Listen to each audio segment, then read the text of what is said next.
रंजीत को जिस तरह साजिश रच कर ठगा गया था, उससे वह हैरान तो थे ही, उन्हें गुस्सा भी बहुत आया था। उस गुस्से में उनका शरीर कांपने लगा था। कपकपी को छिपाने के लिए उन्होंने दोनों हाथों की मुट्ठियां कस ली, लेकिन बढ़ी हुई धड़कनों पर वह काबू नहीं कर पा रहे थे। उन्हें डर था कि अगर रसोई में काम कर रही ममता आ गई तो उनकी हालत देखकर पूछ सकती है कि क्या हुआ जो आप इतने परेशान हैं। एक बार तो उनके मन में आया कि सारी बात पुलिस को बताकर रिपोर्ट दर्ज करा दे, लेकिन तुरंत ही उनकी समझ में आ गया कि गलती उनकी भी थी। सच्चाई खुल गई तो वह भी मुंह दिखाने लायक नहीं रहेंगे। पत्नी के डर से उन्होंने मेज पर पड़ी अपनी मेडिकल रिपोर्ट अखबारों के नीचे छिपा दी थी। मोबाइल उठाकर उन्होंने प्रॉपर्टी डीलर को फ्लैट का सौदा रद्द करने के लिए कह दिया। उसकी कोई भी बात सुने बगैर रंजीत ने फ़ोन काट दिया था। हमेशा शांत रहने वाले रंजीत मल्होत्रा जितना परेशान और बेचैन थे, इतना परेशान या बेचैन वह तब भी नहीं हुए थे जब उन्हें साजिश का शिकार बनाया गया था। फिर भी वह यह दिखाने की पूरी कोशिश कर रहे थे कि वह जरा भी परेशान या विचलित नहीं है।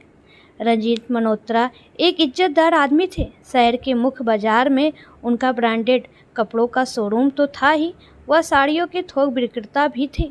कपड़ा व्यापार संघ के अध्यक्ष होने के नाते व्यापारियों में उनकी प्रतिष्ठा थी।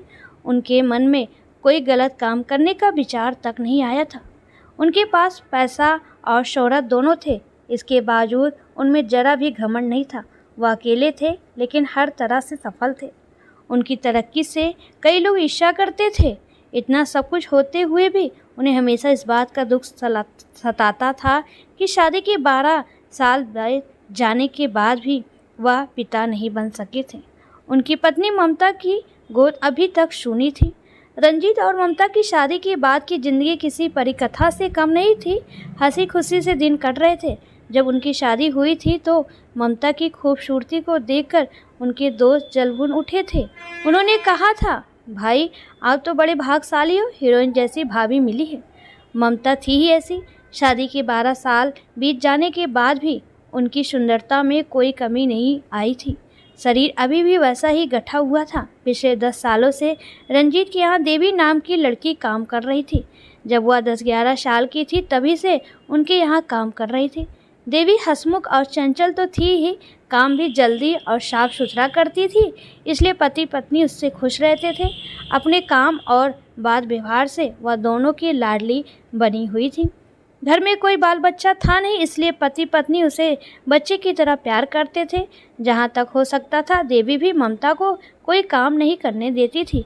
हालांकि वह इस घर की सदस्य नहीं थी, फिर भी अपने बात व्यवहार और काम की वजह से घर के सदस्य जैसी हो गई थी। पति पत्नी उसे मानते भी उसी तरह थे। जब उसकी शादी हुई तो ममता पर तो कोई फर्क नहीं पड़ा, लेकिन रंजीत पूरी तरह बदल गए थे। देवी की शादी रंजीत के लिए किसी कड़वे घूंट से कम नहीं थी। उसकी शादी को 2 साल हो चुके थे। इन 2 सालों में रंजीत के जीवन में कितना कुछ बदल गया था। जिंदगी में कितने ही व्यवधान आए थे। शादी के 10 साल बीत जाने पर गोद सूनी होने की वजह से ममता काफ़ी हताश और निराश रहने लगी थी। वह हर वक्त खुद को कोसती रहती थी। ईश्वर में जरा भी विश्वास न करने वाली ममता पूरी तरह आस्तिक हो गई थी।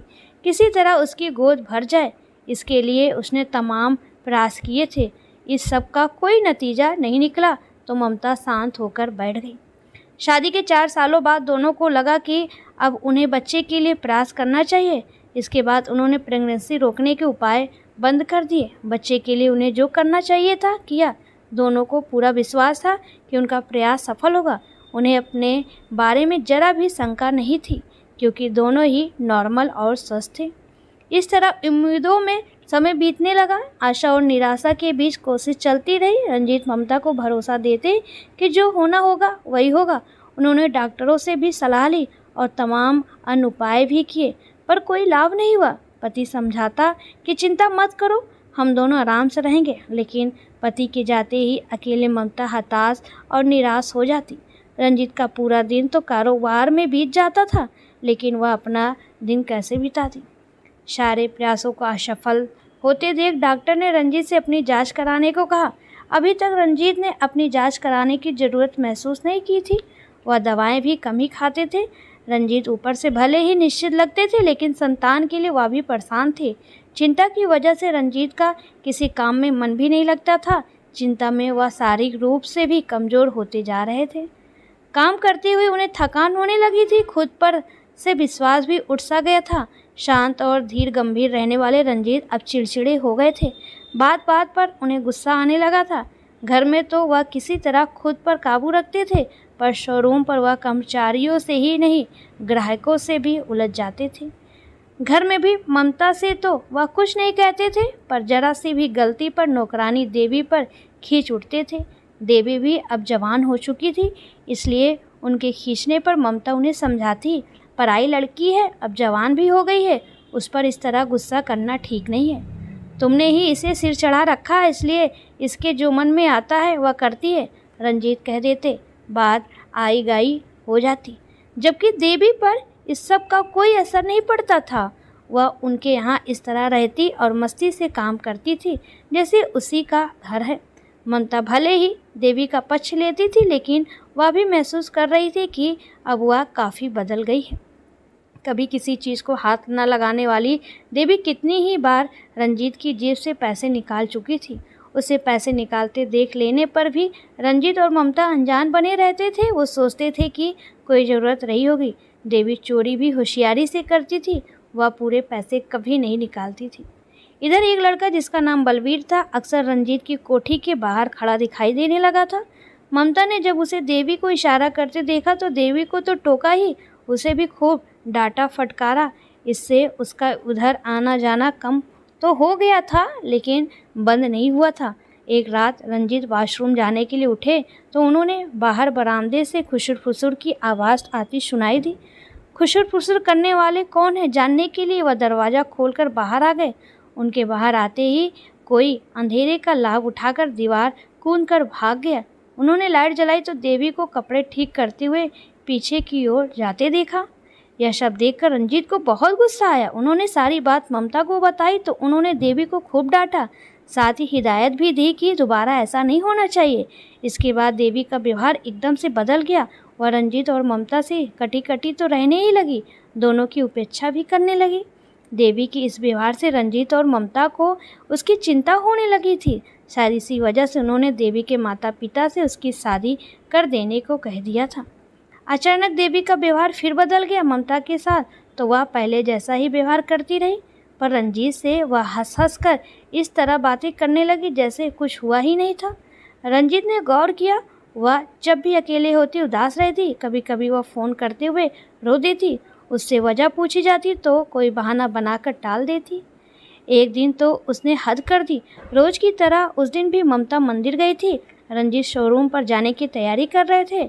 एकदम से देवी रंजीत के पास आई और उनके गाल को चुटकी में भरकर बोली, आप कितने स्मार्ट हैं, मुझे बहुत अच्छे लगते हैं। पहले तो रंजीत की समझ में नहीं आया कि ये क्या हो रहा है। जब समझ में आया तो हैरान रह गए। वह कुछ कहे बगैर नहाने चले गए।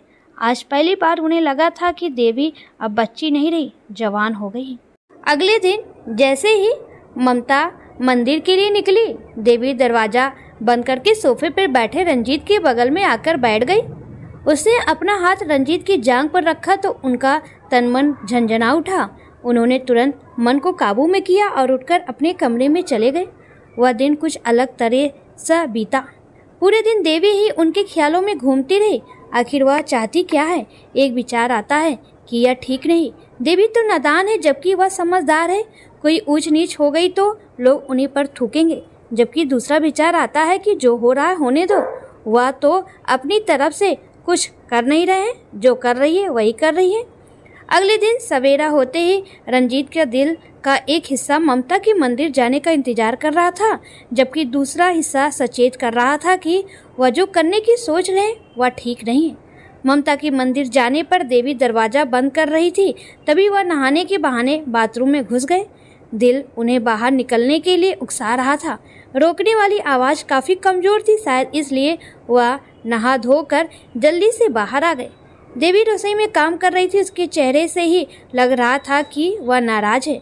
रंजीत सोफे पर बैठकर उसका इंतजार करने लगे, लेकिन वह नहीं आई। पानी देने के बहाने उन्होंने बुलाया पानी का गिलास मेज पर रखकर जाते हुए उसने धीरे से कहा, नपुंसक।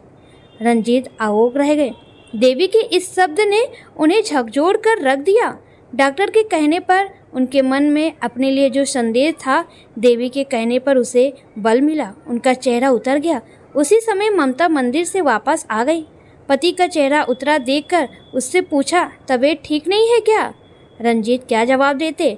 अगले दिन उन्होंने नहाने जाने में जल्दी नहीं की। दरवाज़ा बंद करके देवी उनके सामने आकर खड़ी हो गई। जैसे ही रंजीत ने उसकी ओर देखा, उसने झट से कहा, मैं कैसी लग रही हूँ? बहुत सुंदर, रंजीत ने कहा, लेकिन यह बात उनके दिल से नहीं, गले से निकली थी। देवी रंजीत की गोद में बैठ गई। वह कुछ कहते उसके पहले ही उनका हाथ अपने हाथ में लेकर पूछा, मैं आपको अच्छी नहीं लगती क्या? नहीं नहीं, ऐसी बात नहीं है, रंजीत ने कहा।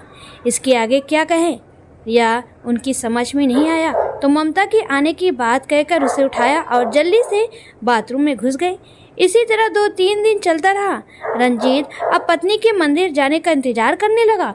अब देवी की हरकतें उन्हें अच्छी लगने लगी थी, क्योंकि 40 के करीब पहुंच रहे रंजीत पर एक 18 साल की लड़की मर रही थी। यही अनुभूति रंजीत को पतन की राह की ओर उतरने के लिए उकसा रही थी।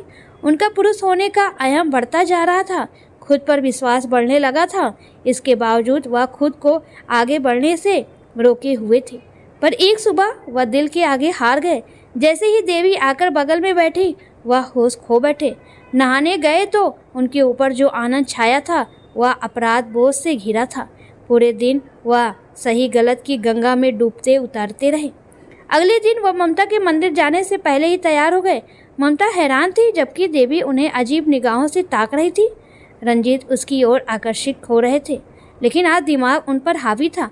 दिमाग कह रहा था, लड़की तो नासमझ है, उसकी भी बुद्धि घास चरने चली गई है। जो अच्छा बुरा नहीं सोच पा रहा है, उसने जो किया है वह ठीक नहीं है। अब उन्हें अपने लिए पछतावा हो रहा है। यह पछतावा तब ज्वालामुखी बनकर फूट पड़ा जब ममता के मंदिर जाने पर देवी ने रंजीत को बताया कि इस महीने उसे महीना नहीं हुआ। अब वह क्या करे?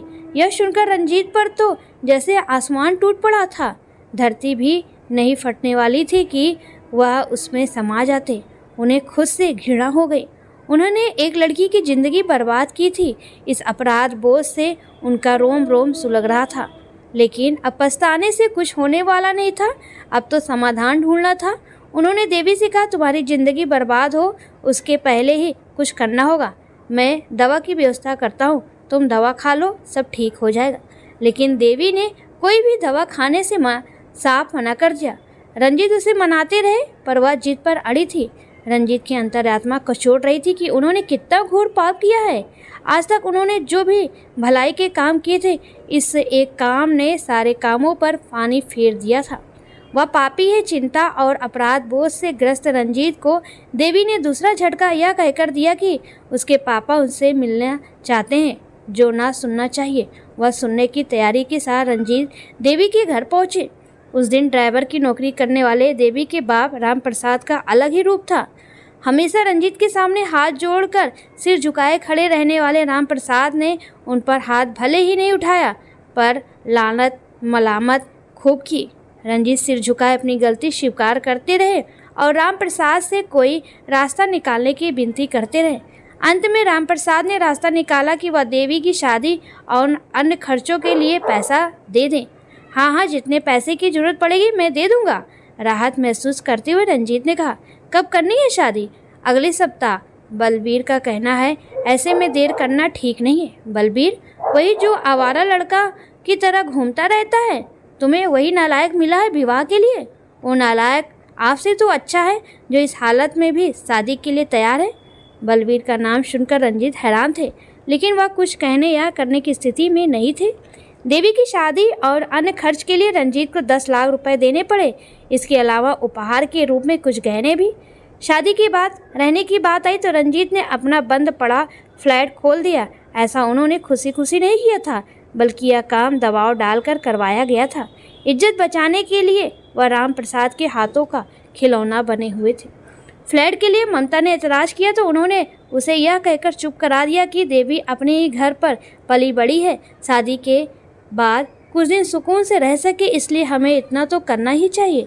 देवी की शादी के 7 महीने ही बीते थे कि ममता ने रंजीत को बताया कि देवी को बेटा हुआ है। रंजीत मन ही मन गिनती करते रहे पर वह हिसाब नहीं लगा सके। ममता ने कहा, हमें देवी का बच्चा देखना जाना चाहिए। ममता के कहने पर रंजीत मना नहीं कर सके। वह पत्नी के साथ देवी के यहाँ पहुंचे तो बलवीर बच्चा उनकी गोद में डालते हुए बोला, एकदम बाप पर गया है। रंजीत कांप उठे। ममता ने कहा, देखो ना, बच्चे के नाक नक्श बलवीर जैसे ही है। अगले दिन बलवीर ने शोरूम पर जाकर रंजीत से कहा, आप अपना बच्चा गोद ले लीजिए, इसमें कोई बुराई तो नहीं है, पर ममता से पूछना पड़ेगा। रंजीत को बलवीर का प्रस्ताव उचित ही लगा था, लेकिन बलवीर ने शर्त रखी थी कि जिस फ्लैट में वह रहता है वह फ्लैट उसके नाम कराने के अलावा काम धंधा शुरू करने के लिए कम से कम 25 लाख रुपए देने होंगे। सब कुछ रंजीत की समझ में आ गया था। उन्होंने पैसा कम करने को कहा तो वह ब्लैक मेलिंग पर उतर आया। कारोबारी रंजीत समझ गए कि अब खींचने से कोई फायदा नहीं है। उन्होंने ममता से बात की। थोड़ा समझाने बुझाने पर वह देवी का बच्चा गोद लेने को राजी हो गई। बच्चे को गोद लेने के साथ साथ अपने वकील को उन्होंने फ्लैट देवी के नाम कराने के कागज़ तैयार करने के लिए कह दिया। 25 लाख देने के लिए रंजीत को फ्लैट का सौदा करना था। इसके लिए उन्होंने प्रॉपर्टी डीलर को सहेज दिया था। इतना सब होने के बावजूद ममता का मन अभी पराया बच्चा गोद लेने का नहीं हो रहा था। इसलिए उसने रंजीत से कहा, बच्चा गोद लेने से पहले आप एक बार अपनी जांच करा लीजिए। रंजीत ने सोचा, उनका टेस्ट तो हो चुका है, उन्हीं के पुरस्कृत का नतीजा है देवी का बच्चा। फिर भी पत्नी का मन रखने के लिए उन्होंने अपनी जांच करा ली। इस जांच की जो रिपोर्ट आई उसे देखकर रंजीत के होश उड़ गए। वह खड़े नहीं रह सके तो सोफे पर बैठ गए। तभी उन्हें एक दिन देवी की फ़ोन पर हो रही बात समझ में आ गई, जिसे वह उन पर डोरे डालते समय किसी से कह रही थी। देवी ने जब पहली बार रंजीत का हाथ पकड़ा था तब उन्होंने उसे कोई भाव नहीं दिया था। इसके बाद उसने फ़ोन पर किसी से कहा था, तुम्हारे कहे अनुसार कोशिश तो कर रही हूँ, प्लीज़ थोड़ा समय दो। तब तक वह वीडियो तभी रंजीत वहाँ आ गए। उन्हें देखकर देवी शून्य रह गई थी। उसे परेशान देखकर उन्हें पूछा, क्या हुआ? देवी ने बहाना बनाया कि वह किसी सहेली से वीडियो देखने की बात कर रही थी। अब रंजीत के समझ में आया कि उस समय देवी की बलवीर से बात हो रही थी। देवी का कोई वीडियो उसके पास था, जिसकी बदौलत वह देवी से उसे फंसाने के लिए दबाव डाल रहा था। रिपोर्ट देखकर साफ हो गया था कि देवी का बच्चा बलवीर का था। उन्हें अपनी मूर्खता पर शर्म आई, लेकिन उन्होंने जो गलती की थी उसकी सज़ा तो उन्हें भुगतनी ही थी। रंजीत ने वकील और प्रॉपर्टी डीलर को फ़ोन करके फ्लैट का सौदा और फ्लैट के पेपर बनाने से रोक दिया। अब ना उन्हें बच्चा गोद लेना था, न फ्लैट देवी के नाम करना था। अब उन्हें फ्लैट भी नहीं बेचना था। वकील और प्रॉपर्टी डीलर को फ़ोन करने के बाद उन्होंने ममता को बुलाकर कहा, ममता, मेडिकल रिपोर्ट आ गई है। रिपोर्ट के अनुसार मेरे अंदर बाप बनने की क्षमता नहीं है। मैं संतान पैदा करने में सक्षम नहीं हूँ। ममता की समझ में नहीं आया कि उसका पति अपने नपुंसक होने की बात इतना खुश होकर क्यों बता रहा है। घर आकर देवी और बलवीर के सामने रंजीत ने रिपोर्ट दिखाकर बोला, बहुत ब्लैकमेलिंग कर चुके देवी और बलवीर, अब तुम दोनों को जेल जाने का समय आ गया है। रंजीत ने तुरंत पुलिस को बुलाई और दोनों को जेल भिजवाया। अब रंजीत और ममता भले ही बिना औलाद के अकेले हो, लेकिन अब सुकून से है। दोस्तों, आपको ये कहानी कैसी लगी प्लीज़ कमेंट में ज़रूर बताएं।